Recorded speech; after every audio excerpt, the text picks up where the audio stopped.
KingdomCasts, now with more estrogen.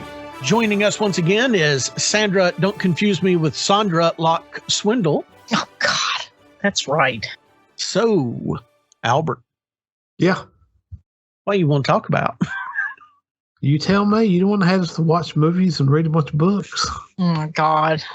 Why do we watch the movies that Stan says we, quote unquote, have to watch? Y'all can watch. You can recommend. I'll watch whatever y'all want to watch. I watch that god-awful, what was it thing that Albert told us to watch? Cockroach? Possum. There we go. Why are you still hung up about that? That's been almost a year ago. I didn't watch Possum. I told you didn't have to, Sandra. Okay, thank you. God, that was an awful movie. You sent both Sandra and I a news article today about Simu Liu. Am I saying that right? Liu? Sandra, what's the actress that plays Shang-Chi? Simu Liu? I'm not sure. Simu He's Liu. Chinese. I don't know. Yeah, he's Chinese. Simu Liu. Why don't we just leave it at Simu? Oh, my God. Yeah. Okay, Simu. You sent me the article about people digging up old Reddit posts by Simu, the actor that plays Shang-Chi. Which article did you send me? Because now I've got 5 or 6 of them. I have no idea. I just sent a headline. I think the one I followed through on the headline was with The Advocate. Or not The Advocate, but just Advocate website. The Advocate is an older newspaper serving the Louisiana area. Advocate is online news magazine serving the LGBTQ community. What struck you about this, Albert? Do you really think this is news? It'd have to be news. I'm sure Disney just spent a bunch of money to scrub it all. I read the whole thing. Sandra, you read the whole thing, didn't you? No, I didn't read the whole thing because my understanding is somebody decided, I'm not sure who, but somebody decided to go digging into an account that no longer existed to find this. It wasn't like this was still there. And it was just, I think, a Reddit AMA. And that headline I don't know about the article, but that headline is, again, out of context. First of all, I don't know why people expect actors to be sinless and never say anything wrong. I think it was just somebody looking to dig up some dirt. And they took some stuff that was out of context. Yeah, that apparently is what it is. It looks like a Twitter user, and I'm not giving out their name, is the one that just went digging through everything and bringing everything out. Yeah, it really is. When you read the article, basically the headline is this: Shang-Chi's Simu Liu, quote, pedophilia is no different than being gay, end quote. The intent is not what they make it out to be in the headline. Once you get into it, once you read it, you see what he's saying. He was saying that he was playing a pedophile in a TV series. He did statistical and scientific research on it, reading papers and such, going into the role. He came to these certain conclusions that are his and... Well, I don't even think he came up with a conclusion that he believes in. I think he made a bad comparison. I don't think he's trying to equate those two things. I think he just made a bad comparison. I think you're right. At one point, if you go back, probably even 10 years, they actually list homosexuality in the the DSM, the book of disorders. The medical. As an aberration and other things. When he says that line, what he immediately follows that up with is that it was not so long ago that we were treating homosexuals with castration. He refers to touring. So he's not making the comparison that that this headline wants you to think. I'm not necessarily defending what he's saying. I just don't understand why this is a story. He's not out slamming anybody at all. This is from several years ago. What about all the misogynistic stuff he posted? Okay, we were going to get alleged posted. He allegedly was in a Reddit room, a sub room, and this is where they had to really dig. They're trying to connect him to an anonymous name in this Reddit room where Asian men hang out. I haven't been to the room, but I've seen the clips that they posted saying that it was him, but there's not any direct evidence. In this room, sometimes some of the men will say, oh, she's a race traitor. They're also trying to say that he was saying that female athletes are not on par with male athletes, and that if he's on a volleyball team and his team has a female on it, then he's going to get frustrated. That's, again, an opinion. Whoever dug all this stuff up, all of this was like, again, a deleted account, anonymous stuff. Somebody has an agenda, I think, against this actor. If we're having a conversation about female athletes and whether they're paid equally or whatever, generally speaking, women physically are less strong than men. Now, that's just a biological fact. Now, that doesn't mean every woman is less strong than every man. It just means if you had 100 women and did some kind of strength test and 100 men, generally speaking, most of the guys are going to be stronger than most of the women. Now, that doesn't mean I'm saying the guys are the superior gender. No, but if you just took that one sentence out of that conversation and then said, oh, Sandra is anti-women or whatever, because she says men are generally stronger than women, that's kind of the case here with what he said. And it's not like he hangs out regularly in that room or that chat or whatever. Somehow or the other, a conversation came up and he got, I don't know, tagged or whatever. I don't know. Maybe he was a guest one time or something. It's not like that was where he hung out all the time. And something he said was taken out of context. Good Lord. If I remember correctly, I don't have it in front of me here now. He did say something to the effect that women were less strong than men. Obviously, that's how the world views women athletes. Otherwise, you wouldn't have male teams and female teams, two separate, tracks? I don't know. Mm-hmm. You wouldn't have a women's basketball league and a men's basketball league. You see what I'm saying? Yeah. You have everybody competing at the same level. I'd like to go on record before everybody starts sending in that all of us are sexist due to Sandra's remarks. I'm fairly certain Michaela Maroney could kick my ass. There we go. That's what I'm saying. Most women athletes are going to be stronger than your average couch potato guy, but that doesn't mean that's why there are two tracks. They don't compete in a sport. Again, I find a lot of what he's saying innocuous and just kind of in the context of whatever chat he's in, given all of these articles about Shang-Chi. Now, let me tell you something that another website ran with. I have not seen this show up in mainstream media. Have y'all yet? I mean, I'm seeing it on Advocate. I'm seeing it on IO9, Gizmodo. What I find interesting about this is, in addition to the articles on Simu Liu's situation and the different things he may or may not said in some of the websites, Digital Spy's website is also running at the exact same time an article that headlines Shang-Chi star Awkwafina responds to questions about black scent controversy, where apparently no one we know of or anything else has decided to come out of the woodwork and accuse her way of speaking as cultural appropriation. That never even remotely occurred to me. So what I'm looking at here is I think there's some sort of an agenda going on here. I do. I think there's an agenda. Remember, before Black Panther came out, there was a group of quote unquote comic book fans or movie fans, and I use the air quotes on both of those, who went to all the review sites and gave it 1 star or a negative star or whatever. Yeah, they did the same thing to Captain Marvel. Captain Marvel. You know who I'm talking about. Yeah, and Rise of Skywalker. Yeah, I think it's not like an organized group, but it's the same segment of fandom. Same subculture of fandom. Yeah, it's the ugly side of fandom that's coming out and looking for this stuff. Because, good Lord, who is going to go find?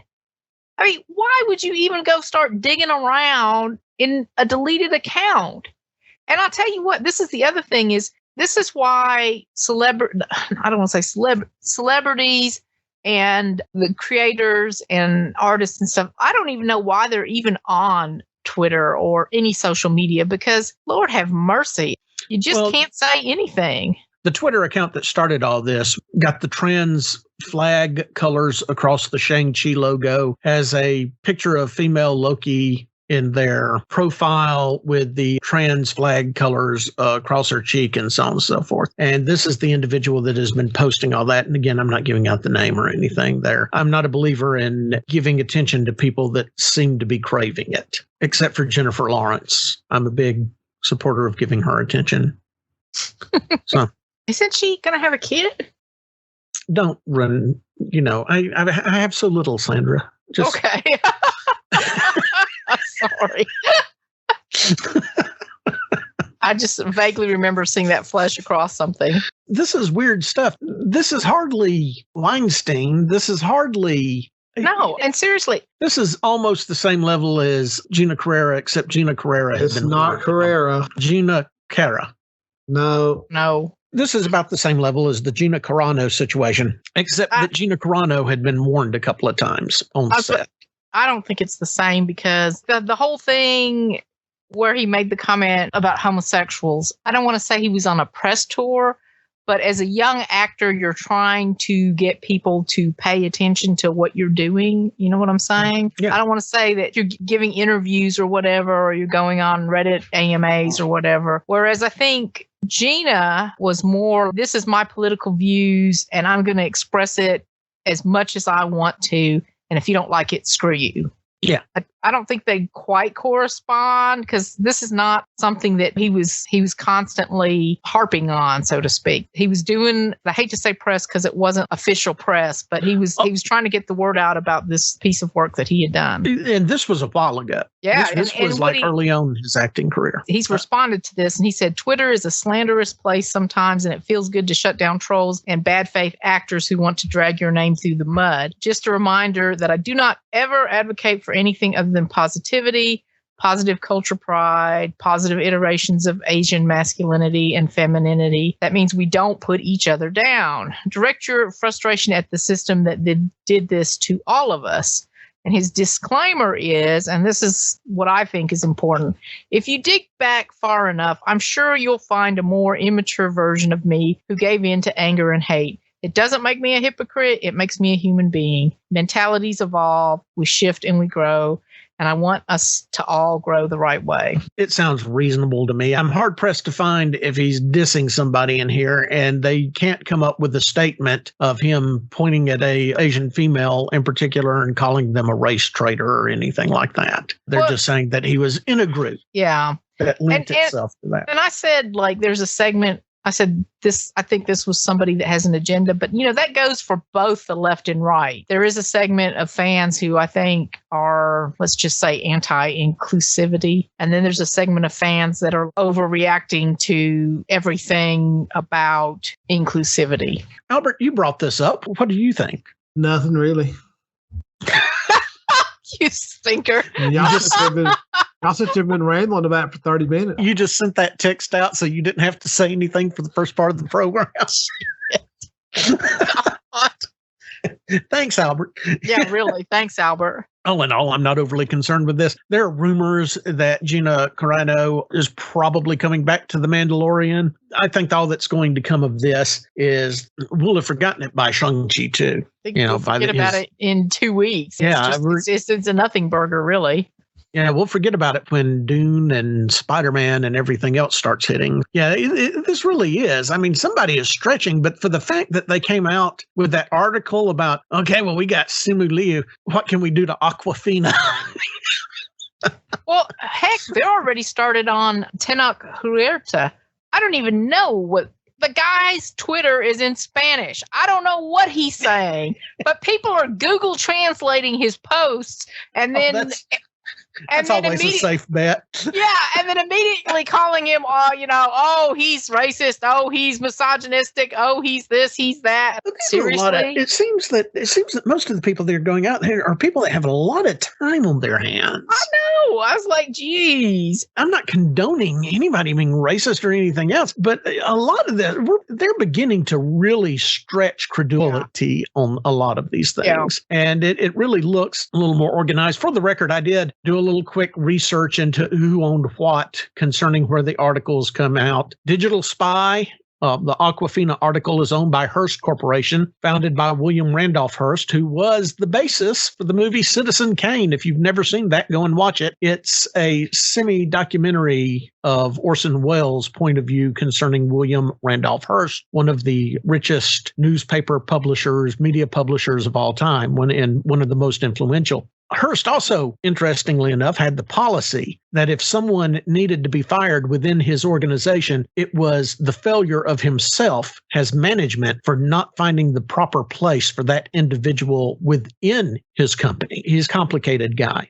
Advocate is owned by Pride Media, run by Adam Levin, who seemingly plays both sides against the middle by contributing to anti-LGBTQ policies and politicians. There's a number of articles on that. So it's not clear cut if this is some sort of let's go after the Asian actors or let's go after Shang-Chi because Disney makes it or Marvel makes it or whatever. It's not really clear cut what the agenda here would be.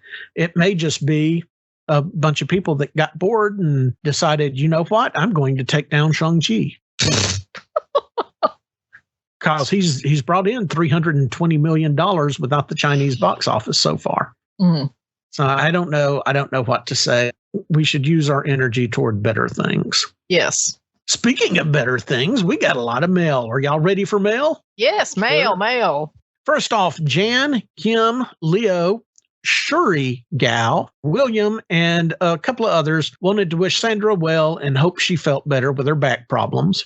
Thank you. And there you go. Very, very kind of them. In addition to wishing Sandra well, Alicia took the time to write in and lecture me at length that addiction is nothing to joke about and I should check myself before opening my mouth in such an ignorant way. And she went on. I'm not going to go on with it. Alicia, if I thought about what I was saying, we wouldn't have a show. That was a perfect example of what we were just discussing. Alicia, I say crap all the time. If you could hear the outtakes of the program, if you only knew what didn't make it up. Most of the time, Stan, I do think that you're joking about quite a bit that you're talking about. It depends on the situation. I may be, I may not be. And if I was joking and circumstances change and the joking actually fits that situation, I'll just, oh yeah, I was dead serious. Okay. See, people, you got to keep it fluid. Okay, Andy messaged us with this little nugget of a thought. I'm really tired and had a dumb thought. Is the reason the Marvel Cinematic Universe isn't mentioning or showing COVID is because Thanos snapped half the population away and COVID never became a thing. Did Thanos save us from COVID in the MCU? Oh my God. What? Well, the Marvel Universe is now operating 5 years in front of us. So they're in the year, the movies that we're watching now are taking place, with the exception of Black Widow, are taking place in the year 2026 or 2025 because there was that 5-year jump. They not mentioned COVID occurring at all. I think Andy's on to something. I think that when Thanos did the snap, that he erased the person that ate the bat and started COVID, or whoever was patient zero must have got dusted by Thanos. And therefore, the Marvel Cinematic Universe never had to deal with COVID. We just had to deal with Thanos. Yeah, they just had to deal with half the population of their universe missing for 5 years. I'd say that's a fair trade. I'd take that. Y'all have any opinion on that? I think he's right. I think Andy's got something. I don't know. I don't know why there's any thought wasted on that, to tell you the truth. Albert, I've said this several times before. You do realize this podcast is about comic books and movies, right? Well, we spent 40 minutes rambling about some guy's transgender phobia. You sent that text and to y'all us. just kept on with that. We didn't even have to talk about that if you hadn't sent it. I wouldn't even have known it was a thing had you not sent it. Mm-hmm. All right. Now it's Albert's turn. Albert, you're going to have to turn it on because Michael said via email, the only thing I want in life is to hear Albert talk about the Matrix trilogy and the new trailer. Oh, I finally saw the new trailer. What about Albert? It's a trailer for a movie. Oh, my God. I mean, what's there left to do with any of that stuff? What? There was barely anything left to do with it after the first movie, and they got 2 more movies. I'm going to have to go back and watch all of them again. I don't remember much from them. That was, in the 90s, wasn't it? That's like over 20 years ago. 1999 was the first Matrix. Really? Yes. I thought it was earlier than that. No, it was Yes. late 90s. Yeah, it was 1999. The ad debuted on the Super Bowl, and everybody was it was just like, oh, what's this? The first one, of course, is brilliant, was wonderful. I thought the second one was setting us up for something great. And then it turned out that they didn't have a third act. Honest to God, I thought the third one was going to go through the motions, and because Neo was able to shut down the Sentinels that were chasing them in the second realm, the realm that they thought was reality with Zion, Neo shut the Sentinels down and they dropped. Agent Smith was able to possess a body through a phone inside the Zion realm, or the realm they considered reality. So honest to God, in the third one, thought that it was going to end with Neo being killed inside of Zion somehow, and the shock of which wakes him up and you zap out and there's different containers rather than the ones we've seen in the Matrix of the humans, and the container kind of explodes, opens up, whatever, and Neo falls out of it and he's gasping for air, and he looks up and he says, and now the real war begins, because they were setting everything up to have 3 layers. That was the whole point of Trinity. When the architect is talking to Neo, they left it very open-ended when he implied that there was a program within the program controlling things and that actually picked Neo. Neo says, the Oracle? The architect says, please. He doesn't say yes. He doesn't say no. And then in the third one, it just turns out to be the Oracle. I always thought it was supposed to be Trinity. Trinity was the aspect of the Matrix that kept bringing Neo back because she had fallen in love with the human. And I was sorely let down by number 3, to say the least. Yeah, I knew like 30 minutes into the second movie, they weren't going to do anything with it. Oh, it was the second movie that completely sold me on those concepts. No. Well, it was the second movie where he talked to the architect. It was the second movie where he shut. So I remember, like down. after the first movie, like having to have conversations online with that movie with just the first movie out. Mm-hmm. It was borderline impossible, because you'd get in arguments with people that was like, "Well, I took a course in college on this movie, so blah blah blah." I read this book. Well, I didn't take a course in college on the movie or anything. I just, honest to God, they had 3 movies. They had a trilogy. Everything kept happening in 3s. And so I thought it was, I mean, it was poetry to have the Matrix consciousness manifesting in Trinity. It was poetry. It was perfect. It was worked out. And then we get this standard lackluster sci-fi, let's make the hero Jesus Christ ending. I didn't care for it at all. And Albert, you're supposed to be talking about it. Michael said he wanted Albert to talk about it. That's right. I was wondering why you were talking about it, Stan. I wanted to hear Albert talk about it. Well, Albert wasn't talking about it. I'm trying to draw Albert out. Well, I don't know about that. I mean, I don't know. Like, why do we have to go back to it? What's there to get out of it? Isn't it got a different director? No, I thought it was still them. Wait a minute. No, it's a one of the Wachowskis. One of the Wachowskis, Stan, not Wachowskis. I know. Mike Wachowski. What was that, Sandra? I think it's like a sister, isn't it? And is it Lana? The Wachowskis are both transgendered, Sandra. Yeah. What? Really? Yeah, male to female. They both went male to female after their parents died. Oh, I didn't know that. Yeah, so it's still them. It's them. Well, no. One of the sisters said that she's done this before and she's not going back to it. And so it's only one Wachowski. When I saw the trailer, it looks like we're just doing the first one over again in a different way, changing some aspects. I mean, here's Neo, here's Trinity. Yeah. They don't know each other, but we know that they know each other. Well, there's a good possibility most of that trailer could just be the first act. I'm hoping it don't seem like that trailer they're giving us too much of the movie. They're not going to have Hugo Weaving, right? No, Hugo's not in it. Fishburne is not in it. But they got that other guy from Watchmen in it. Is he playing Fishburne's character? Yeah, because Morpheus died in one of the video games. Wait. Are we taking the video games as continuity? See, because they oversaw a bunch of that stuff in the video games. Morpheus was Moses, and Morpheus should have died in the movies. I've got a lot of problem with the Matrix movies. I'm not overly excited about it, but how do you feel about it, Albert? I don't know. It doesn't seem like it could do anything new that would be interesting. If he wakes up from the Zion reality and into the actual reality that he's being kept with, I'm on board. Well, we don't know, do we? No, we don't know. We just have to wait and see. I don't feel like Michael is getting what he really wanted out of this email from you, Albert. Well, I don't know. I mean, I didn't care for like anything after the first Matrix movie, and this one, the trailer doesn't really do anything for me. All right. I mean, I'm more interested in the Halloween movie than this. I don't know why either. Because, yeah, Dude, I don't know about Spider-Man yet. Clearly you're interested in Spider-Man.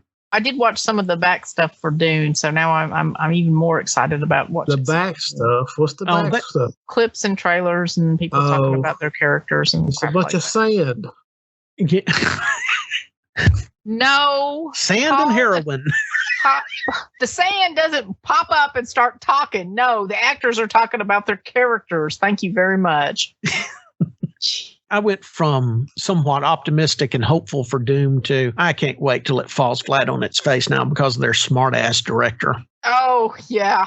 Marvel movies just cut and paste from other movies, said the guy who's riding on David Lynch's coattails. You utter and complete. Why would you slam the door on yourself to opportunities to make money?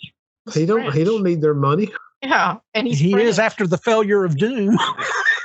That movie is not going to fail. I'm ready for it to fall on its face. Yeah, I don't know about this Dune movie. It's got an outstanding assortment of actors, but so did the other one.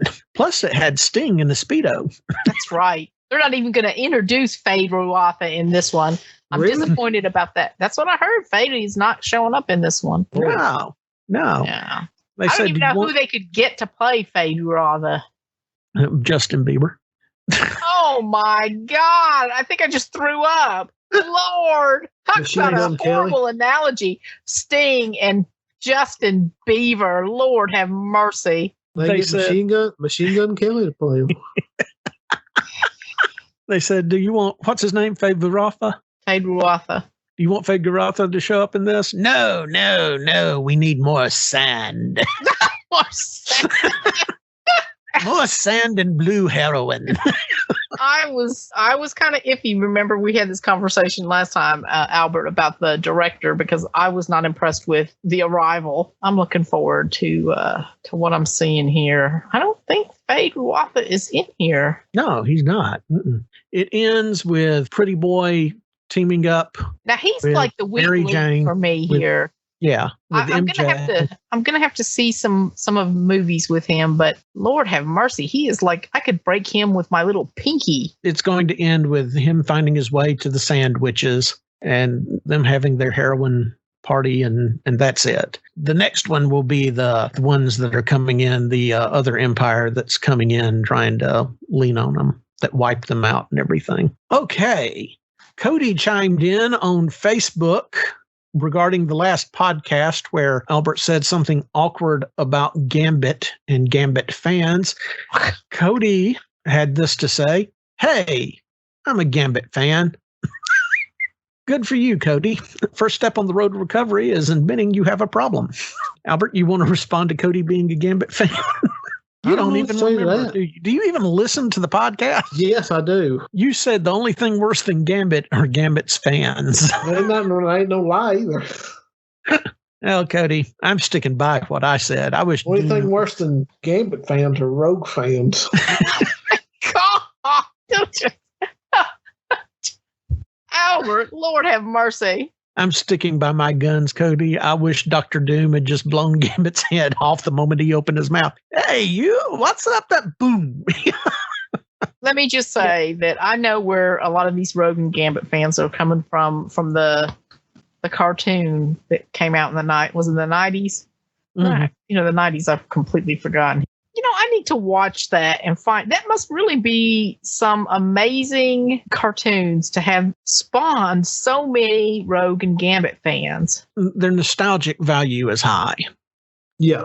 The story writing is fairly solid given all the other X-Men adaptations, and they have some really, really great moments. A lot of that cartoon, they were just adapting all the Claremont stuff. Yeah, and they were slamming a lot of it all together, like somehow the Phoenix Saga crossed over with Cable, crossed over with this, with that. Some of the stuff they got dead on, some of it they didn't. It was really well written. The animation was it was okay. The designs, they were trying to use Jim Lee designs and make them move. It had a distinct style to it because of that. Yeah, and sometimes it looked real messy. Like they'd go to outer space and you'd have the X-Men, which were all in Jim Lee designs. And then you'd have the alien people, which still had designs from the 70s and 80s. John Byrne designs for the Shi'ar and the and Guardian and everything. It was really odd. Some of it looked like the Spider-Man cartoon from the 90s, juxtapositioned against, can we animate Jim Lee's art style? And the answer is no, you cannot animate Jim Lee's art style. It all came out well, just well enough to have garnered a lot of happy memories and be high in nostalgia factors. It's not something I watch over and over again. Yeah. Annette emailed us saying, my friend forwarded me this podcast. Am I supposed to know what you were talking about? Because I don't. Not really. No, Annette, that just means you're a stable, sane adult. Is she a comic book fan? Doesn't say. That's all it says. That's just one line. I think Annette may be my mom's friend or something. Yeah, we don't explain nothing in this podcast. We pontificate on and on and on. We hope you've read the previous 897 issues of Batman, because we're not going to get into that. Let's get into any of those issues, but I can still have an opinion on it. Yeah. Let's get into the previous 897 issues of Batman. Okay, let's talk about some comic books. All right. We weren't big on Trial of Magneto #1. Oh, yeah. Written by Leah Williams. Trial of Magneto #2 came out. This was better. I now think that the reason Magneto is out of character is somebody is making him be out of character, given the past events. Well, you're generous, because I didn't like this one either. I like the interaction between them and the Avengers, and it's kind of a moot point to have a trial now, seeing as the Scarlet Witch is, spoiler alert, everybody, the Scarlet Witch is now back. Yeah, I didn't. I mean, we all knew that was going to happen, but is this the Scarlet Witch? I don't know. It's a hot mess. Well, the first issue definitely was. This one presents a couple of roads where it could turn out okay, in my opinion. And of course, Mystique is watching everything from the bushes. So, implying that maybe she has something to do with this. Well, the problem is this is a whodunit, but it's just a bad whodunit. If the intent is to completely be a whodunit, this is failing miserably. But Scarlet Witch is back, and the first thing she does is throws herself into the Vision's arms. And we're not even sure how Scarlet Witch comes back. This even lead into anything? I know they have Inferno coming up, but I don't think this doesn't seem to be matter to it. It might lead into Inferno if Mystique is trying to either get revenge or become in charge of the council. Basically, she's trying to take out, I think, Xavier and Magneto. She wants Irene. Her objective is Irene. Yeah, eventually, even without Hickman, they're going to have to bring up Irene Adler at some point. We already see that happening in Inferno, isn't it? Yeah, I guess we already see that Sabretooth's coming back. They've already announced him showing back up again. He's got a miniseries in 2022. Now, to be fair, that could be set in Sabretooth's past. Doesn't seem likely that it is. Inferno directly relates to Madeline Pryor and Havoc. And Havoc is having a lot of the same trouble with the council that Mystique is having. Mm-hmm. So I don't see how it doesn't all tie in. And Inferno is the next issue highlighted in the back of the book on their pull list. I didn't remember that. I assume Inferno is coming out on the 22nd, on September 22nd. It's not a great thing. I just thought this issue was a little bit better than the other one.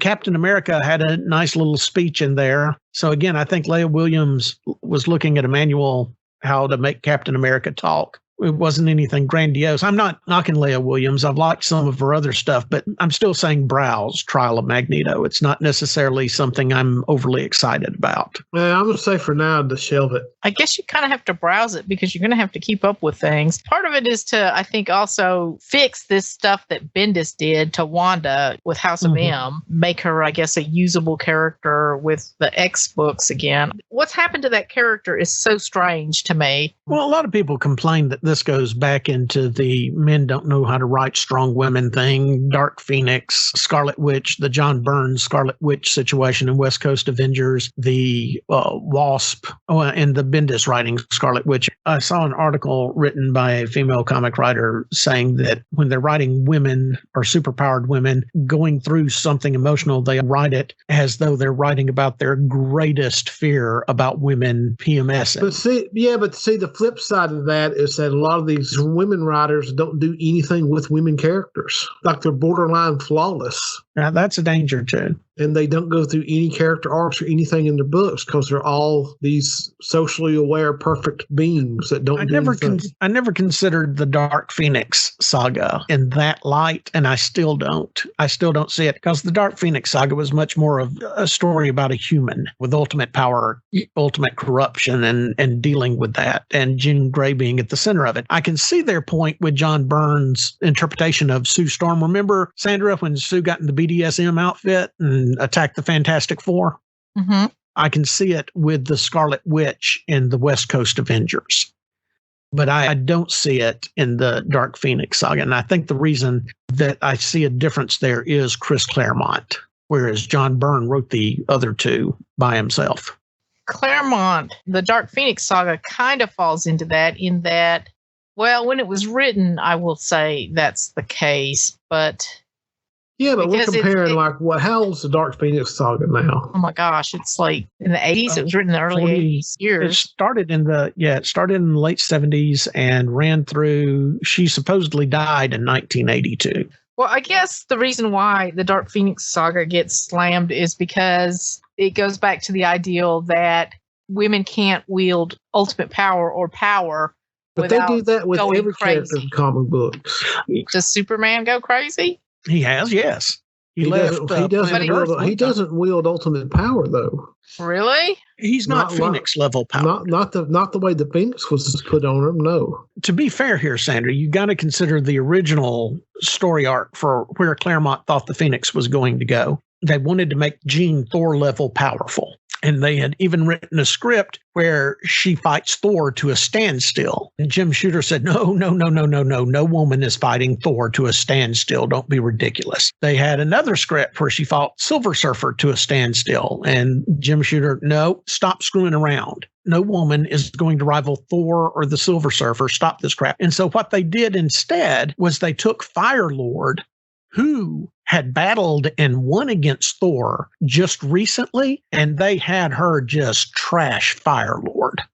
And that's how they got it past Jim Shooter. Everybody remembers, or everybody that reads X-Men knows the Fire Lord Phoenix battle. That was supposed to be either Silver Surfer or Thor, and it was supposed to be a draw. But instead, they had her trash Fire Lord and throw him back through the portal, send him home with his tail between his legs. The evolution from there was she was supposed to be redeemed, but they had that scene where she destroyed the planet. She ate the sun and destroyed an inhabited planet.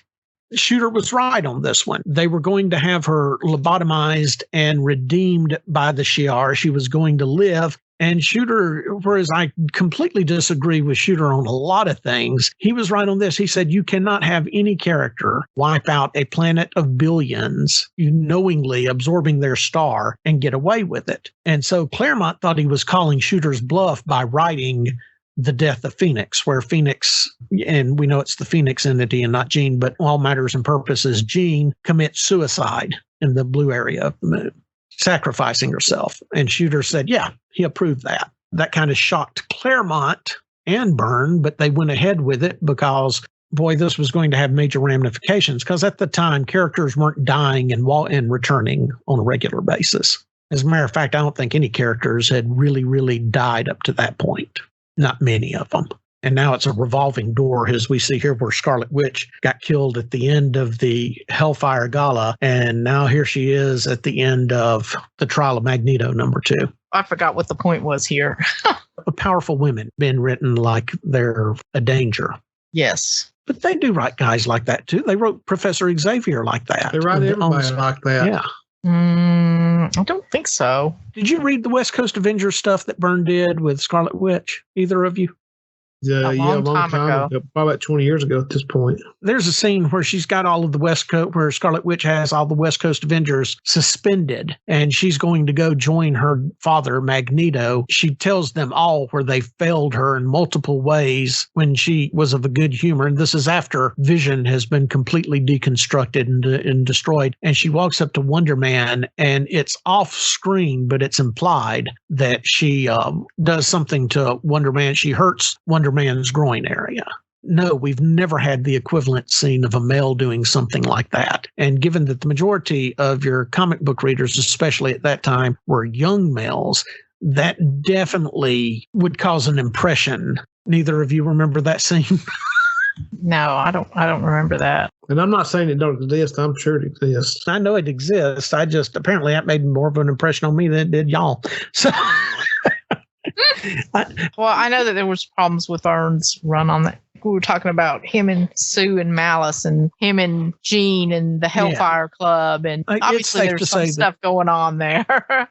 It's safe to say that John Byrne has had problems with women, especially given the Kitty Pryde situation with the real life Kitty Pryde and how he would draw himself on dates with real women in the comics, trying to hit on them and stuff. Well, I'm pretty sure John Byrne had problems with any human being not John Byrne.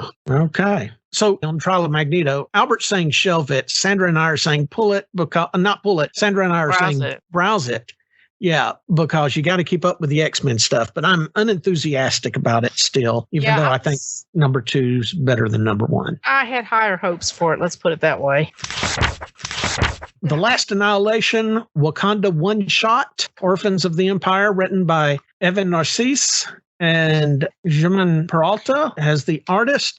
This is what it is. It's one of those Last Annihilation tie-ins, which I think they're putting out of order. Yeah, I thought maybe when I was reading this, these weren't necessarily in order properly or something.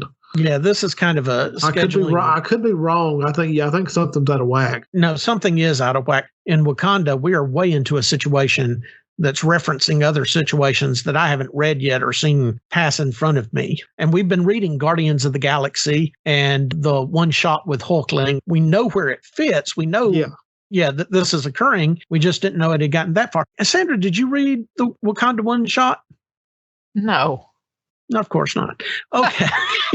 It's not T'Challa, it's M'Baku, isn't it? Yeah, well, and it's not even the original M'Baku. It's a M'Baku whose honorific is from the original M'Baku, and he's from the Wakandan Intergalactic Empire. I was about to say, it's some of that hot mess from Coates, isn't it? Yeah, it is, but Coates is not writing this. Look, guys, I think the major takeaway from this, I think they're setting M'Baku up to become Black Panther. Oh, I think that could be it. I think that's it. And I think that's going hand in hand with what they're planning on doing in the movie. My wife and I rewatched the original Black Panther movie this past weekend, and M'Baku, within the first 15 seconds of being on screen, he calls out Shuri and criticizes Shuri right there before he gets on his speech about T'Challa. He's not a real fan of Shuri. So what I think's going to happen in the movie is, however they write T'Challa away, is that Shuri and M'Baku are going to have to work together, and they'll both be Black Panthers. M'Baku in the movie has a stout fan base. Yeah. There's People love him. supposed to be two Black Panthers. Yeah, I know there's not supposed to be, but this is what it's looking like. People would want to see Shuri in the Black Panther outfit, and people would also want to see M'Baku in it. I think that's what they'll do until they find a way to recast T'Challa. Well, I mean, if we go by that horrible what if thing, then people want Killmonger in the Black Panther. Oh, no, that Killmonger's still an evil Killmonger. Well, no kidding. He just went about it a different way. I could actually see them dealing with all the multiverse stuff and overlapping, walking Michael B. Jordan back in as an alternate reality T'Challa.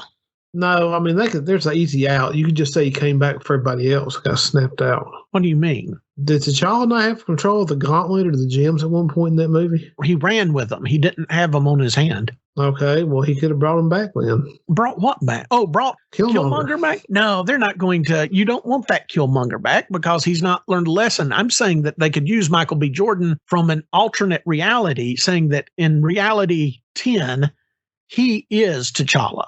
I don't know. That seems too cheap to me. They're not going to recast T'Challa until Secret Wars. But in the interim, I honest to God think that the Wakanda comic book here is prepping us for an M'Baku Black Panther. That's just a throwaway one-shot. John Ridley is coming on with an actual T'Challa book next month? This month? Yeah, and we'll have to see how that goes. But at the end of it, there's this conversation between T'Challa and M'Baku. It's very interesting. It looks like foreshadowing to me. Aside from that, it's part of the Last Annihilation. I thought the art was good. The story was pretty decent. If you're a Black Panther fan or following the Last Annihilation, this is a definite pull it, but it's not overly integral. It deals with more character development. I liked it. It's a pull it for me. What about you, Sandra? No. Shelve it? Yeah, I say shelve it too. Because this issue, I think, is long. I think if it was a shorter book, it would be good. So. Didn't Storm show up in this issue too? Yeah. Storm showed up and, all right. And gave them their mutant metal Mysterium, a gift from Krakoa. Most of the Black Panther fans that I follow are not really keen on Storm showing up in the Black. You know how I feel about Black Panther being part of the Namor mythos? That's how Black Panther fans feel about Storm in the Black Panther mythos. Yeah. When I say Black Panther fans, I'm talking about the really hardcore, read everything Black Panther fans, not the movie Black Panther fans. I'm more of a Storm fan than I am Black Panther, given that X-Men are the everything to me, so far as the comic books are concerned. So I feel the same way they do about trying to work Black Panther and Storm together. It just seemed kind of forced to me from the beginning.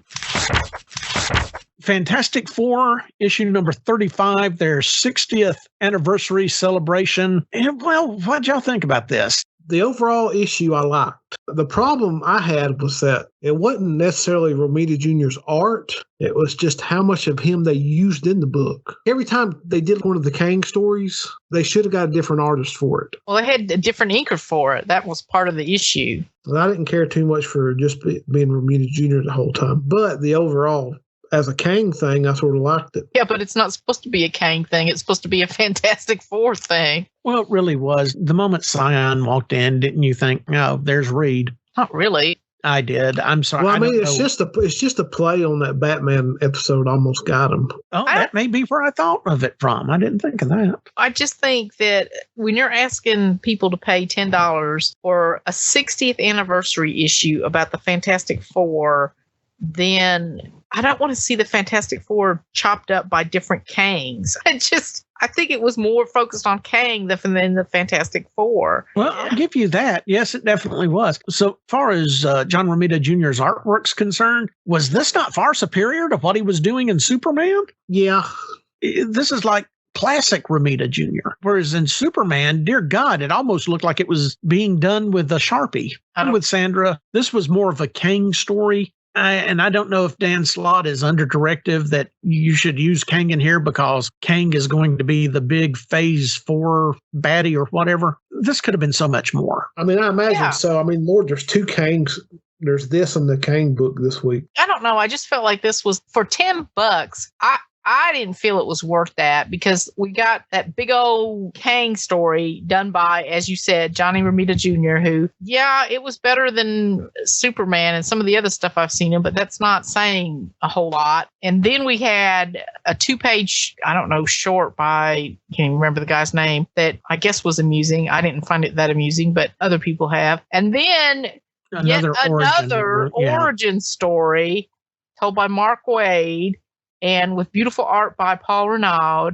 Yeah, the artwork sold me on that. Yeah, the Paul Renaud artwork is fantastic. But good Lord, I mean, how many times are we going to tell this story? When you put the Mark Waid origin story up against Dan Slott's Kang story, Dan Slott's stuff looks like fan fiction. Even though it was an origin story, nothing new or exciting was there, but just the way he wrote, the dialogue, all the script was so much better than the stuff that Dan Slott was doing. I don't know. Shouldn't the 60th anniversary have Dr. Doom in it? Is there not any reason we didn't draw out the wedding situation? I have no idea why. I'm going with you as Marvel just made them sort of do it. Yeah, and he's pandering to the movie, the MCU, because, we have to throw in the TVA. And I'm like, oh my God. I just found it weak, not worthy of a fantastic anniversary issue. Yeah, not for $10. So for $10, if it was $6, I'd say pull it. It's $10. Sandra's right. I say shelve it. Yeah, Sandra? I say shelve it. I mean, you don't need this issue to follow anything. There's no connection to the rest of the story that Dan Slott's doing, as far as I can tell. The Kang, if you want to read about Kang, man, that story is it Jed Mckay that's writing the Kang story? No, it's the Kang book. Yeah, the Kang book is great. Yeah. Yeah, and Carlo Magno, read that instead. Yeah. But, we all recommend the Kang miniseries. Yeah, as opposed to this mess. If it wasn't for the other Kang book, I'd say get it or at least browse it. But if we have another Kang book, this is sort of pointless. We all agree on the Kang miniseries that you should pull it, right? Yes. But shelf, fantastic for me. It's not worth the full $10. From Image Comics, we've got Primordial #1. It's basically an alternate reality where space programs, Russia and America, just kind of go stagnant after crap happens to the monkeys we attempt to send up. One scientist that's there to clean everything up and shut everything down, which he thinks is beneath his pay grade. And is beneath his pay grade, but makes him overly qualified to make sure that he gets rid of everything, stumbles across some information that the animals are actually still alive. The artwork attempts to make this book a little more dynamic than it actually is. It's issue 1 of a creator-owned book. And issue 1 is, here's the Earth we're dealing with. Here's the timeline we're working with. I really enjoyed it. Art was fine with it by me. I would assume as the book goes on, we'll get more, I guess, dynamic art style out of it somewhat. I was fine with all of it. I thought they did a real good job as an issue 1 to get you interested in the story and everything else. I'm with you. I just want everybody to know it's a little bit of a slow opening, but there's no way that I'm going to say anything but pull this book after the last page where Laka the space dog shows up and tells the monkeys hello. I'm on board for this, just for that one scene. The rest of it's good. It's well written, but it's slow paced. Yeah. The artwork, the artist does his dead level best with these dynamic visuals. He does pick it up a bit, and they're interesting to look at, but they're more interesting to look at to me is, I like what you're doing there by way of art, not by way of storytelling. I'm saying pull this book. #1's worth the read. I agree. I say pull it. So that's Primordial #1 by Jeff Lemire from Image Comics. And I'm going to give a shout out real quick. The War of the Bounty Hunters and Star Wars continues. There's a Bush one-shot. And you may remember that Bush is the bounty hunter that Leia was dressed up as in Return of the Jedi that brought Chewbacca in. Well, this one-shot deals with the actual Bush, his or her, we don't know, crew and what they've gone through. So I highly recommend that. I've wanted a good story on this character. We got a good one-shot on Bush, so give that a spin. I just wanted to give that a quick shout out. Star Wars War of the Bounty Hunters, Bush #1 came out last week also. From DC Comics, Superman and the Authority came out, issue #3 of 4. Albert, I know Grant Morrison's supposed to be writing this, but it feels like somebody pretending to be Grant Morrison. This is an in-between thing. Yeah. I think this is some of the stuff that's a holdover from Future State. Unlike issue 2, this one reads a little bit more like a Grant Morrison book. I've enjoyed it. It's been good, but I don't know the point of this comic. Okay, I kind of feel the same way. I was expecting a lot more than we're getting here. This feels like Morrison ripping off Morrison's X-Men stuff. Yeah, but at the end of this issue, to me, the last, because they get all the characters together, they save Enchantress. No. Yeah, I thought it was. It's June Moon. Yeah, that's Enchantress. And yes, they save her. They do a little extra stuff. Once you get further into it and they introduce the real big baddie of the comic, it starts to feel a lot more like a Morrison book. All right, so you're saying pull it, right? Yeah. I'm going to say browse it. It feels a little off to me. I'm not sure if it's because of my expectations or what. Albert says, pull Superman and the Authority #3 by Grant Morrison. I'm saying browse it. And Sandra did not read Superman and the Authority, did you, Sandra? No. And I don't think she read anything. I did. I read Once in Future 19. I read Fantastic Four Life Story. I read Trials of Magneto. I read the Defenders #2. That was an excellent book. Yeah, we reviewed that. Oh, did we? Yeah. All right, Rorschach, by Tom King. Issue number 12. This is the final issue, right? Thank God. Thank God. Well, explain it to us. I left off. There is no explaining to it. Does Rorschach ever actually show up? No, not really. I mean, they use his mask, but it's not really about Rorschach. It's about crazy government conspiracies and assassinating politicians and blah, blah, blah. And I'm pretty sure this is probably how Tom King and some of his CIA buddies handled some Central America elections, is what this is really about. I would investigate the man for war crimes. Guys. I'm not against that. But I think I'm on to something here. I think he's hiding a bunch of his Central America and Nicaragua stuff and stuff like that in these comics. Yeah, so somebody that has collected all 12 issues of Rorschach, send them to the NSA with a brief little outline of what Albert just said. There's no reason to buy this in trade, is there? No, just skip it. So shelve it. It's over. Everybody can forget about it. And, everybody can forget about Tom King now, too. We can all go on with our lives. Finally, from DC Comics this week, we've got The Joker, issue number 7, written by Tynion IV.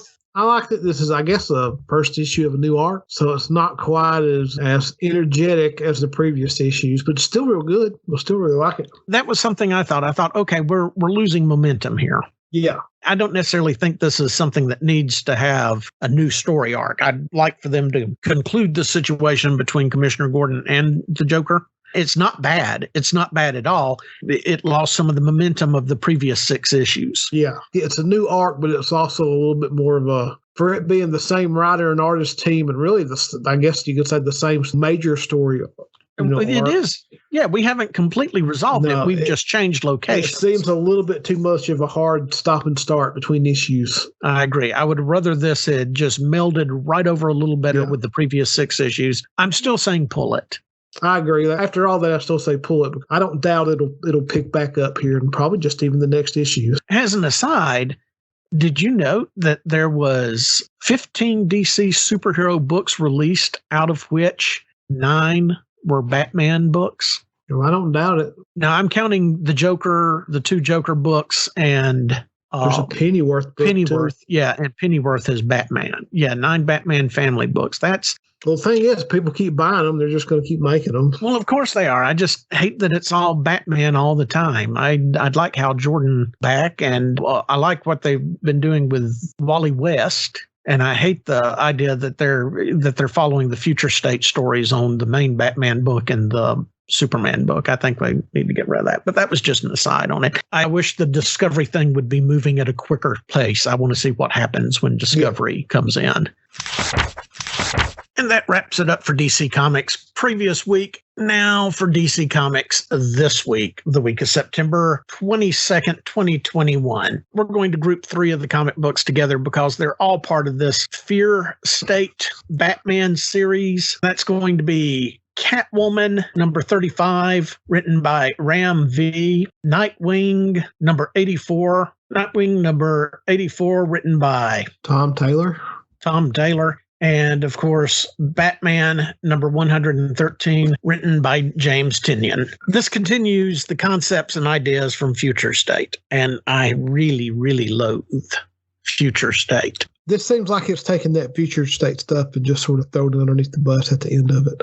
Well, I hope it is. But we're still talking Magistrate. And I am so damn tired of hearing about the Magistrate that it turns me off to whatever book I see the name in. That's practically all of the Bat books at the moment, including the outliers like Catwoman and Nightwing. Now, Nightwing by Tom Taylor is the standout of the 3 books this week, but it has been since its reboot, since Tom Taylor took it over. It's been extraordinarily well. I haven't cared much for the Catwoman run, but I'm not a big Catwoman fan. And there's nothing in there that gives me the inclination to be a big Catwoman fan. Yeah, I didn't read Catwoman. Nightwing was good, and I like Batman 2 this week. I didn't like Batman this week, but I did like Batman's friend. I forget his name. Ghostmaker. Ghostmaker. I do like Ghostmaker. He's being written real well. He's entertaining. I appreciated the psychological aspects they incorporated into this. Overall, it just doesn't feel like Batman. It doesn't look like Gotham to me. It doesn't feel like Gotham to me. This is reading more like a fan fiction, with the exception of Ghostmaker. The only problem I have with Tynion's run is he's created too many characters that are just different versions of characters that already exist. What is his name? Clown Killer or whatever? Yeah, Clown Killer is ridiculous. And the Molly character, they're all just plays on characters that already exist. Same as Ghostmaker. Ghostmaker's still just a different version of, let's say, somewhat of a Jason Todd or Bruce Wayne type character. He's a sociopath. We can make the argument all day long about what Bruce Wayne and Jason Todd are, but he's a little bit of a different angle. The way he's engaged Bruce and come in. I accept him easier than I accept Clown Killer, which started off like, okay, you may have something here, and now it's just become ridiculous. Yeah, I don't care for it. Like the backups for Ghostmaker were real good, but the Clown Hunter. The Clown Hunter backups have not been good. No, not at all. I do find it a little too convenient that Ghostmaker hung out with Crane, the Scarecrow, in college. Yeah, that goes back to that Gotham. That's like that, that Gotham show where everybody knew everybody, even before Bruce's parents got killed. They were all interconnected before any chain of events set it off. But we just have Crane in college say, "Oh, here, listen, I've written an entire paper on what Fear State would be, and here it is." Conveniently, remember this during a psychedelic trip with Batman and the hand. Yeah, I want the magistrate gone. I want Gotham looking more like Gotham. I want the feel of the book back. I like Ghostmaker. I don't know what else to say about that. I'm sorry for those of you that don't. Hate Clown Hunter.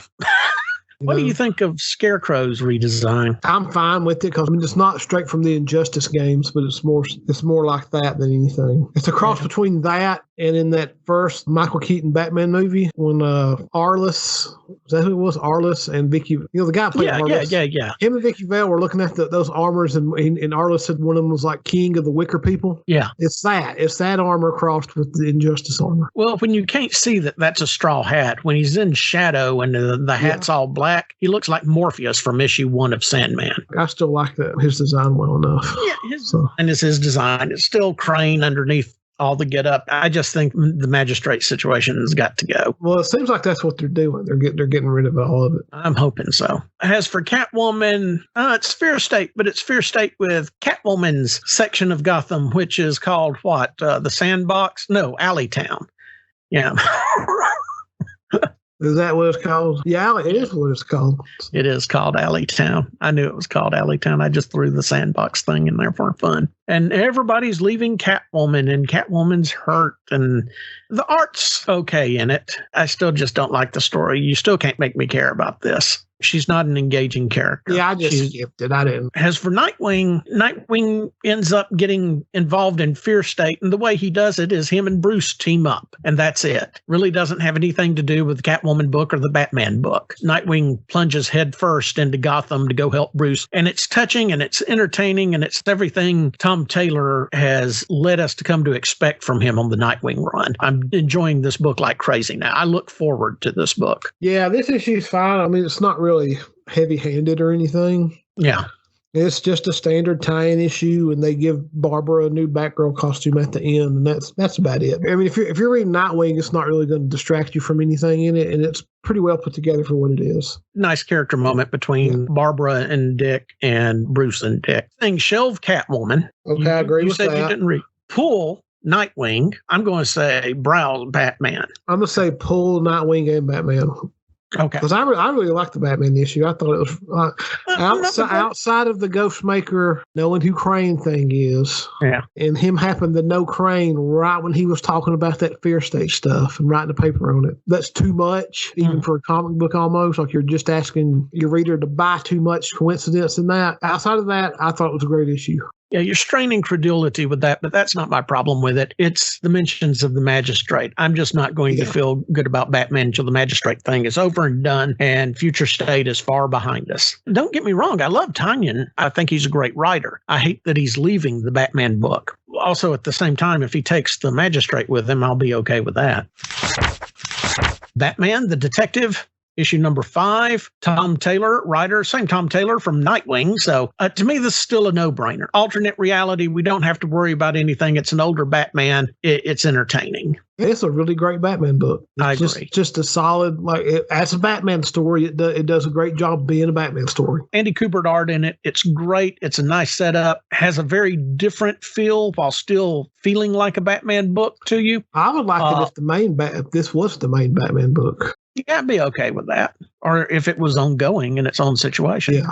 This is a great book. If you're looking for a good Batman book, pick up Batman the Detective. They're doing a wonderful job on it. A lot of fun, great artwork, very much feels like The Dark Knight. Yeah. It comes closer to feeling like The Dark Knight more so than The Dark Knight 2. Yeah, I mean, Bruce isn't he's not as cold.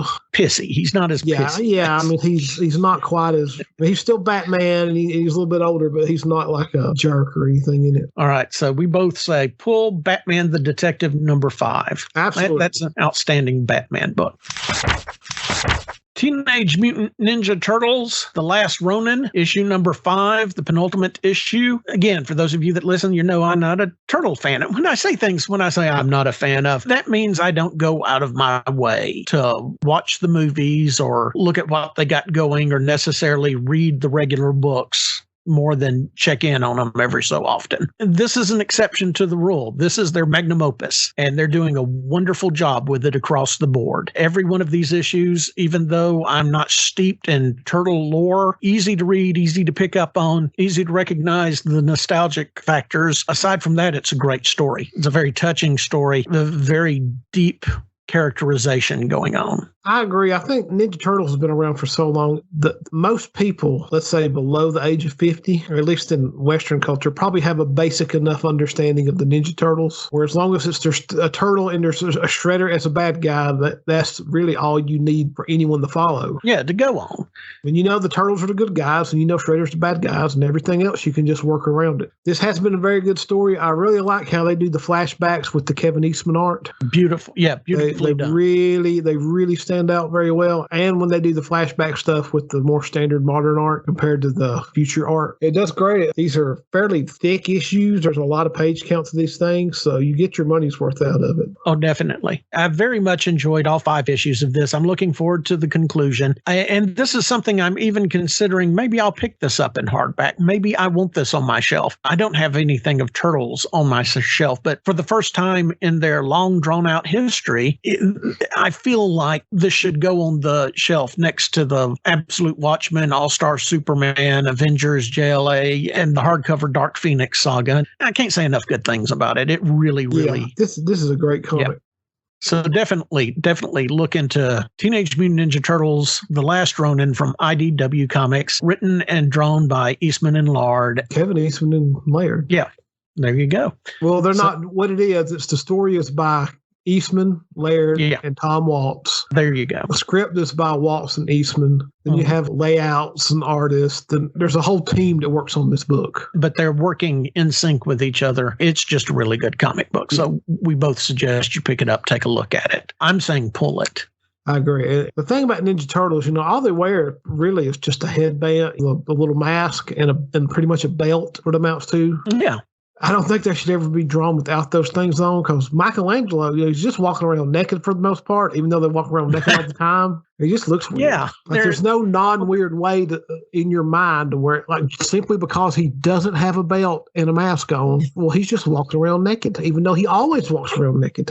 Yeah. They don't wear pants. Cover anything. I guess the shell's I assume the shell's supposed to count as clothes. He's not taking his shell off. You just felt weird when Casey Jones' daughter hugged him. Well, it's a weird vision. Remember, like in the old comic books, they drew him with tails. Oh, they still do, pal. He still got that tail. Despite Albert's misgiving on turtle anatomy. Take a look at IDW's The Last Ronin, Teenage Mutant Ninja Turtles. Please do. I actually read The Death of Doctor Strange. I wasn't going to, but somebody told me it was a good book. Why would you not read that? Because I don't want to read about a character I like getting killed. Well, I don't necessarily want to read it either, but it turned out to be a good book. The Death of Doctor Strange, #1 by Jed Mckay with art by Lee Garbett. This was an interesting book. For a second there, I thought they were just going to ignore Mark Waid's run, but they didn't. Mm-hmm. They incorporated it into it. I love the bedroom. I love the opening bedroom scene. He's laying in his bed. He's underneath the blankets, but on top of the blankets is the cloak of levitation. Yeah. He's got Conan's axe sitting in a vase off to the side, along with a few other weapons and tarot cards scattered around the floor, tennis shoes. It just a really cool opening there. And it was very nice, well done caricature running through. And they've timed this after the demise of Dormammu. Did y'all notice that? Yeah. Dormammu actually dies or is reduced to nothingness in Guardians. And this was all at the behest of Doom. Doom planned the whole thing so he could absorb all of Dormammu's power into his armor just as a keepsake. Now that's a character, Sandra. Mm-hmm.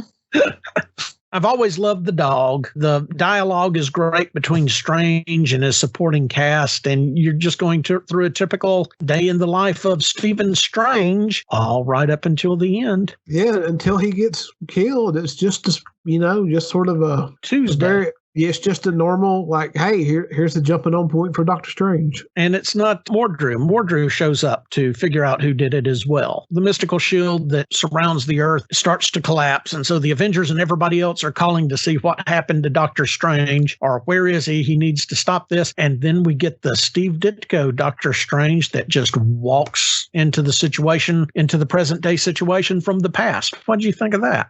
I thought that was great. He looks at those eyebrows and everything. So, yep, that was like completely unexpected. When I read it in that one scene where he's saving that guy in the street who was about to get shot up by the police, and he goes on about the Cinnabus are dying. And for not for some reason, but I mean, for the obvious reason, I kept reading it as the Cinnabuns. Oh no, the Cinnabuns are dying. Cindy's Cinnabuns are being shut down. What they get for being a ripoff. I wish he had chosen something else because it just veered off for a moment for that, like the Cinnabuns.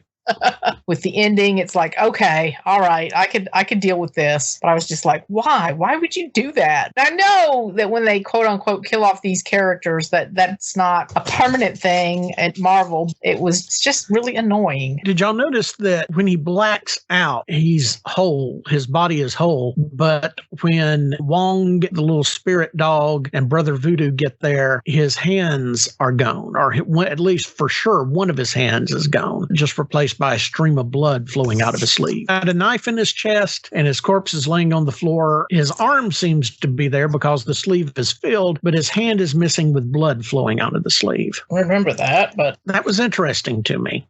I was wondering why. Mordo shows up as well, and basically we've got a Doctor Strange from the past. Is it possible that what they're attempting here, because Stephen Strange set up this situation where his past self could walk through a portal in case of emergency? Do you think what they're attempting here is to knock him down a few power levels and to start fresh with the younger Stephen Strange? I thought they were just going to replace him with somebody else. They were big into Wanda's kid. Wiccan? Oh, no. I think they would replace him with Wanda before that, or Magic. Yeah, no, they're not going to do Wiccan. Well, they're clearly trying to get the Young Avengers together for the Sorcerer MCU. Supreme. The title and role of Sorcerer Supreme is up for grabs because the Doctor Strange that walks through the portal is not yet the Sorcerer Supreme. Oh, he did cut his hands off. Yeah. Or at least one. Yeah, both of them. Both his hands are cut off. I didn't even notice that. I guess it's laying there with a knife in his chest. I didn't notice he's just laying there, blood coming out of his sleeve, with no hands. Well, I'm wondering if this has anything to do with the fact that his hands are enchanted now. Remember? They could be, and it could have just been a way to sort of stick it to him and torture him before he got a knife in the chest. Could be either way. I loved it. I enjoyed the book. The story is going to run through not just Death of Doctor Strange miniseries, but there'll be a one-shot in Avengers, Strange Academy, Spider-Man, White Fox, Blade, and X-Men/Black Knight. X-Men/Black Knight. That's an odd coupling. Black Knight's always been a magical guy. But the X-Men. It may say X-Men, but it may just be magic. So. Oh, that's a good point. Maybe Ileana. I had no intention whatsoever of picking this up or reading it because I was very annoyed with Marvel. I mean, we haven't had a Doctor Strange book since it was last year, I guess. Well, it's been over a year. And, the guy's supposed to have a movie come out. Meanwhile, we're getting Reptile and Juggernaut, Sabretooth. Well, when are we getting Doctor Strange? So, yeah, I was not happy about this announcement or this book, but a fellow Doctor Strange fan told me that they loved it and it was good. And I thought, okay. They didn't spoil it for me like we did, but that's okay. Pull it. I agree. Pull it. I agree. That's across the board. Death of Doctor Strange #1, Marvel Comics, Jed Mckay, Lee Garbett. Pull it, pull it, pull it. Hey, did y'all see where that Harry Potter actor collapsed on the golf course? But now let's talk about how once and for all, the Marvel Universe has just point blank come out and said that the smartest individual in the Marvel Universe is without a doubt Victor Von Doom. And they did this in the pages of Fantastic Four #36. He hasn't faced up against Moongirl yet. Well, you've been running around saying, oh, it's Reed. Reed's the smartest. And I've been saying, no, it's not Reed. And now Doom has proven it. Doom has done something to Johnny Storm from the events of Doom's wedding that Reed cannot undo, cannot even create a containment suit that lasts for more than 15 minutes. And the best idea Reed has is to lock Johnny Storm into the basement of the Baxter building. But then that woman makes the whole thing about her emotions. Lord. Too, because Johnny's like, I'm on fire permanently, and no one knows how to fix it, and I can't be near people. But oh no, I got my feelings hurt, Johnny. Let's make it all about me for about a third of this comic book. Just a second. I got my feelings hurt, Johnny. Let's just pick that apart for just a second here, okay? It wasn't like Johnny was watching the football game instead of paying attention to her. What happened was they were supposed to be a couple. They were supposed to be soulmates. They were supposed to be committed. And he just up and went and had a sexual fling with Doom's fiance. That's what happened. Not just, oh, I got my feelings hurt. To be fair, have you seen Victorious? Yes, Stan. As long as the other person is super hot, you're forgiven, I guess. Well, it ain't Johnny's fault. Sky was never there for him emotionally. Oh, of course he's going to go looking for something somewhere else. Mm-hmm. Well, you don't commit to being soulmates if that's the case. Ain't that what you women pull in court when y'all want half everything? Y'all the ones that had an affair, y'all still want half? Oh, he wasn't there for them emotionally. God. He had to go work in the mines while I stayed at home and cooked meatloaf. It's a two-prong attack. When I can finally relax and not and have Stan trained. Here comes Albert. I would like to go back to the emails real quick and say, Michael, I hope this makes up for the Matrix discussion. Lord have See, I wouldn't be like this if you women that are way out of my league out there would show me the time of day. God. I'm going to say something else here. That scene where Alicia is in the park with her kids, Ben's wife, Alicia, who is blind, and that other woman accuses her of trying to pull out the blind card. What the hell was that about? I don't know.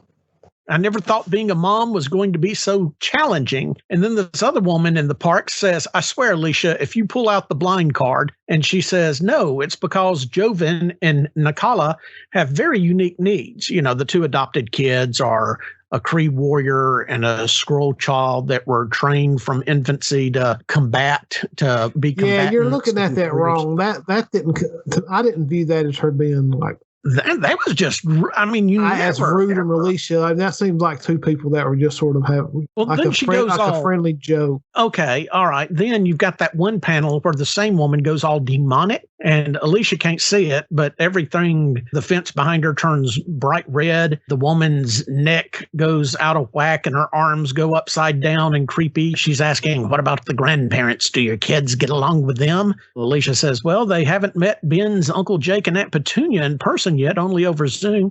So just them then. And then it all goes back to normal, the next square. But Alicia doesn't see any of this, only the reader. Yeah. And in the meantime, Reed's putting the planet in further danger from global warming thanks to his inability to do anything with Johnny. Yeah, if Reed would honestly just call up Doom and say, look, we humbly apologize, Doom would snap his fingers and it'd be over. But Reed can't do that, can he, Sandra? That's nonsense. Because some woman showed up in the middle of him trying to get Johnny under control and was like, what about me? What about my emotional needs? Well, there's no doubt about it who's in the lead here. Doom is clearly the smartest person in the Marvel Universe, clearly the smartest person, and that easily makes him the smartest person in the DC Universe as well. DC's smartest guy is who? Mr. Terrific? Look at me, I created floating balls. Yeah, and Batman's not even in the run. I don't even want to hear Batman in this. He's not even in the running. He can't even keep Gotham under control. Black Adam could fix Gotham in a matter of 15 minutes. Hover above it. Can you smell what Set Adam is cooking? Oh, my God. And then Sky shows up and goes, Johnny, why don't you make love to me anymore? Can you not stand the sight of my naked body? You're molting. Oh, my God. Look, I never liked that character anyway, but seriously, Albert, Johnny did her wrong. It ain't Johnny's fault she wasn't there for him. That's nonsense. Johnny did Doom wrong. That's the main thing. No, Victorious did Doom wrong. It could have all been handled had not somebody stood up at the wedding, at the altar, and said, oh, you know what? I can't really marry you without telling you, first of all, that I've already betrayed you. Sorry, Doom. I'm a whore. Did not. God, Albert. Lord have mercy. To catch you up, if you're just tuning in, Sandra doesn't believe honesty is the cornerstone of any relationship. Oh, but we can't slut shame in a comic book. Sorry. And Albert, well, Albert's going to get our podcast license revoked. Mm-hmm. The only thing I love Ben's dialogue. I'm going to give Dan Slott this. If Dan Slott can do nothing else, he writes pretty damn good Ben Grimm dialogue. Well, he's always wrote a good, he's wrote a good Ben Grimm for years. He wrote a Ben Grimm series, didn't he? Yeah, he did like a Ben Grimm miniseries, like was it a Spider-Man thing or something like that? Or a thing miniseries? Yeah, it was the Thing. It was the series. Yeah. Yeah, a lot of it had him just playing poker with other superheroes. Mm-hmm. He had Lockjaw with him, remember? It was Ben Grimm and Lockjaw. I thought this was a pretty good issue all the way down to the last line, Johnny Storm doesn't get to cry. Oh, boo-hoo. Take it up with Vision. If the solution to everything is lock it in the basement, then I can be Reed Richards, too. Most people go to jail for locking people in the basement. Not Reed. So I hope this clears it up for everybody. I don't want to hear any more pro-Reed Richards crap. He's an idiot. Oh, and Sue does the wonderful job of being there and not really important. So that's about Dan Slott's... Which is what a wife should do. Oh, my God. Albert. I'm saying pull it. I'm saying pull this issue of Fantastic Four. I was entertained. Yeah, I say pull it. It was a good comic. What's the middle one? Scan it? John Burnett? Rouse it. Rouse it. John Burnett. Remember that? John Byrne advocating going into comic book stores and reading the comic at the store. John Burnett. They've released the cast of voice acting of the animated Mario movie. Mario Brothers? Yeah, they're doing an animated movie next year. Oh, wow. I saw all the land that Universal has set aside. The Mario World thing already exists in Tokyo. It's up and running. Okay. This is Universal bringing a bigger version over here to Orlando. I'm not nearly as much the Mario fan as you are, but I am a little bit excited about that. Look, the one they show in Tokyo is very compact. Yeah. If they did do it over here, it would be nice if they did more land mass of it, gave it more space. Oh, they've got the landmass. The landmass that they have set aside, not all of it will go to their new Universal World or whatever they're calling it. The landmass they have set aside for expansion is larger than Animal Kingdom. And that's huge. You're going to get a big Mario land inside of that. Okay, who's the voice cast for the Mario movie? So Mario is Chris Pratt. Luigi is Charlie Day. Princess Peach is Anna Taylor-Joy. Is it Anna or Anya? How do you say her name? There's a Y in the middle of that name. Well, I started to say I thought it was Anya Taylor-Joy. Yeah, she's Princess Peach. From the New Mutants, right? Yeah, she's Princess Peach. Jack Black is Bowser. That makes perfect sense. Keegan-Michael Key, the other guy from Key and Peele, is Toad, and Seth Rogen is Donkey Kong. I was with you, Seth Rogen. I don't like Seth Rogen. And I mean, it's not.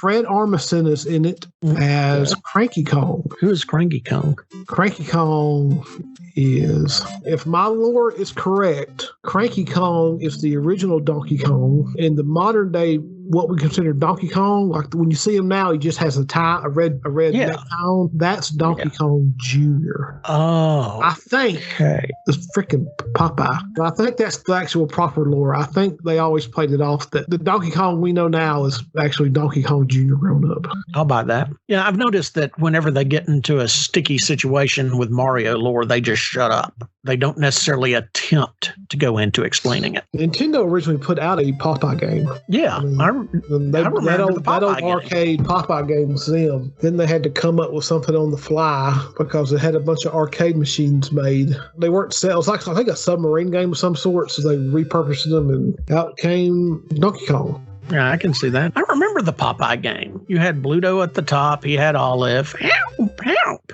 You had little cans of spinach. The guy Miyamoto, the guy that created Mario, is a huge Popeye fan. That's why when the original Donkey Kong game, that's just Popeye. I remember. Based on this wiki called Donkey Kong Wiki, Cranky Kong is the original Donkey Kong Sr. I mean, it's video game lore. What? Oh, you should get into Zelda lore. Oh, no, pal. Zelda is the only... I have bought every version of that game and played all the way through. I know Zelda way better than I know Donkey Kong and Mario. I don't know why either. I feel obligated. There's like 3 timelines for Zelda. Oh yeah, it's all messed up. It's all over the place. At the same point, I don't think they really intended for a timeline. They were just like, if y'all want a timeline, here's your timeline. That 25th anniversary on Wii, that about drove me insane. It's Universal's Epic Universe is what it's called at Universal in Orlando. And unfortunately, the opening has been delayed to 2025. When you look at the maps and the size of the area that they've annexed, you can put all of Animal Kingdom in it. And I keep saying Animal Kingdom because Animal Kingdom has the most square footage of any of the parks down there. And so this is going to be mammoth. But you got to understand that some of that area is going to go to building new hotels and a couple of parking decks as well. Mario is not going to be the only land that they concentrate on there. I think they're planning on expanding out Jurassic Park, or maybe moving Jurassic Park in its entirety. Well, they wouldn't do that because they've already built the Raptor over there, so they could somehow connect the two. I'm really hoping they do Mario. Get a Mario. Oh, they're going to do. Yeah, they're going to do Mario. There's no ands, ifs, or buts about that. Mario is coming to Universal. I'm a little bit excited about that. I don't care what they do with the rest of the area, but I saw where they were going to build Nintendo World or Wii World or whatever. That'll be a lot of fun. Well, we're going to go ahead and close it out here.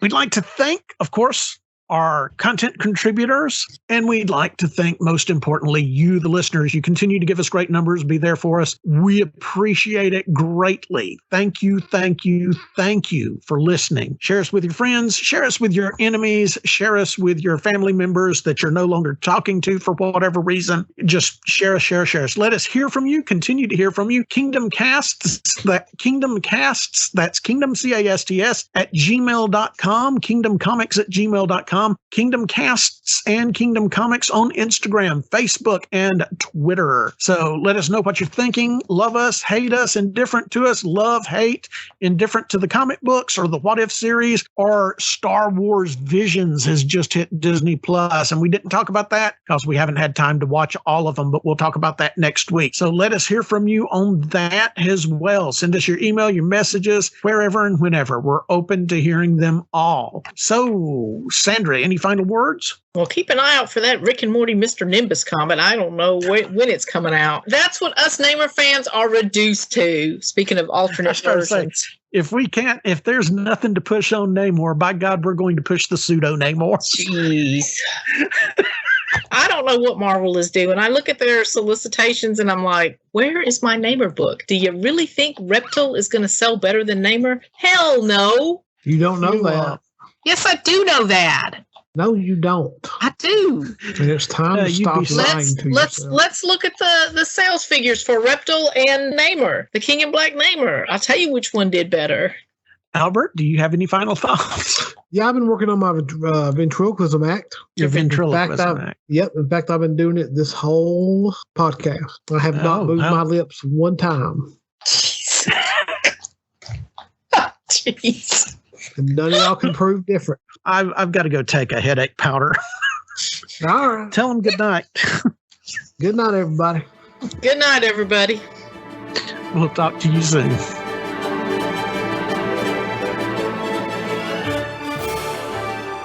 KingdomCasts is owned by Kingdom Comics Incorporated and produced by Stan Daniel and Albert Marsh. No part of this program may be reproduced, replicated, or replayed without permission. Special thanks to Sandra Swindle. Also, thank you to our content contributors, Jason Bean, Tim Bryant, Cornelius Burrows, Denise Daniel, Josh Duke, Alex Fitzpatrick, Hatcher, Charles Hickey, Ali Marceau, Joseph Koloski, Katrina Olstead, and Angela Pickett. Logo designed by Geoffrey Gwynn. Edited by Stan Daniel. KingdomCasts is copyrighted 2020. It does seem like there's some sort of weird something going on. There is, I think. And Aquafina, what about you? What about the way you talk, Aquafina? Is that? Yeah. Like, why aren't you going after Vanilla Ice and what is that other guy? 8 Mile guy. Oh, Eminem. Eminem, yeah. Yeah, I mean, what's the problem? It's like me accusing you. You're Okinawan, aren't you, Sandra? Why are you faking a Southern accent? Yeah. That's right. Is your story, Sandra? Why are you badly faking a Southern accent, Sandra? Don't even say y'all right.